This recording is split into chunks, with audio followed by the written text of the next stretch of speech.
છોટાઉદેપુરના કાનાવાંટ ગામમાં વન વિભાગની કામગીરી સામે ગ્રામજનોમાં આક્રોશ ફાટી નીકળ્યો છે. વન અધિકાર અધિનિયમ 2006ના ઉલ્લંઘનનો આક્ષેપ કરી ખેડૂતોએ પૂર્વ સૂચના વગરના કામનો વિરોધ કર્યો છે. જો આ પ્રક્રિયા નહીં અટકે તો ઉગ્ર આંદોલનની ચેતવણી અપાઈ છે. અહેવાલ પઠાણ યાકુબ રજા, છોટાઉદેપુર. જે લોકો પહેલેથી ખેડાણ કરતા હતા એમાં જબરજસ્તી ઝાડવા થાણી દીધા. એમાં પહેલેથી ગામ લોકો ખેડતા હતા એમાં ઝાડવા થાણીને જબરજસ્તી આ ફોરેસ્ટવાળા થાણે છે. ખાતાની નકલમાં બી ઝાડવા થાણે છે. મારું નામ અર્જુનભાઈ કનાવાટ, ખુલસિંહ. સ્વકર્તા પિતૃની જય. કાનાવાટ ગામ એટલે ભારત સરકારના રેવન્યુમાં આવેલું છે. રેવન્યુ ભારત સરકારનો છે. ભારત સરકારના રેવન્યુમાં સર્વે ઉત્પત્તિ ભારત સરકારની છે. ભારત સરકાર એટલે નેચરલી કુદરતી નોન જ્યુડિશિયલ છે. ભારત સરકાર એટલે કોઈ માણસ કે કોઈ કૂતરું નથી. ભારત સરકાર એટલે એ તો આકાશ, ધરતી, સૂર્ય, ચંદ્રો, પાવન, પાણી, કણી, માતા પિતા એ ભારત સરકાર છે. ઉત્પત્તિ કરનાર છે.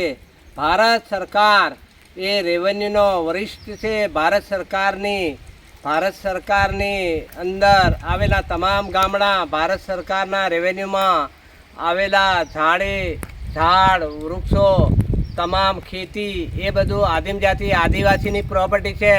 આદિમ જાતિ આદિવાસી એ ભારત ભૂમિની મીઠી છે. માટે ભારત ભૂમિ પર આદિમ જાતિ આદિવાસીનો હક અધિકાર છે.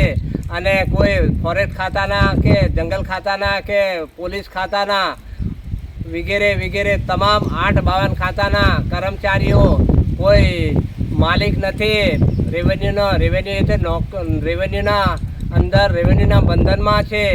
દરેક ડિપાર્ટમેન્ટલી ખાતાના તમામ કર્મચારીઓ રેવન્યુના બંધનમાં છે. રેવન્યુ સર્વનો વરિષ્ઠ છે. ભારત સરકારના રેવન્યુમાં તમામ આદિવાસીઓ રહે છે. આદિવાસીના હક અધિકાર છે. આદિવાસીને કોઈ પણ જાતનો ત્રાસ કે ભેદભાવ રાખવો જોઈએ નહીં. અને આદિમ જાતિ આદિવાસી એ કોઈના બંધનમાં નથી. આદિમ જાતિ આદિવાસીઓ અલગ જ જુદા પરિવાર છે. હિન્દુ કે મુસ્લિમ કે પારસી, શીખ, ઈસાઈ, ખ્રિસ્તીમાં લાગુ પડતા નથી.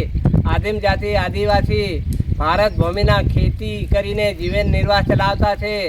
આદિમ જાતિ આદિવાસીને કોઈ પણ જાતના ત્રાસ વગર જે પોતાના મેળે જે પ્લાન્ટેશનો કરેલા નીકળી જવું જોઈએ. અને આદિવાસી કાનાવાટ ગામના રહેવાસી એ આ ગામમાં ખેતી કરશે તેમાં કોઈ ત્રાસ આપવો જોઈએ નહીં.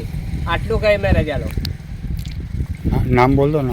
મારું નામ એસસી સરતાનભાઈ, માતૃશ્રી ભીખીબા, પિતાશ્રી ચુનિયા, રહેવાસી ઝેર, તાલુકો છોટાઉદેપુર, જિલ્લો વડોદરા, જિલ્લો છોટાઉદેપુર અને ગુજરાત સ્ટેટ ભારત ઇન્ડિયા છે. અને ભારત ઇન્ડિયા નોન જ્યુડિશિયલ છે. માટે આટલું મારી કઈ રજા લઉં છું.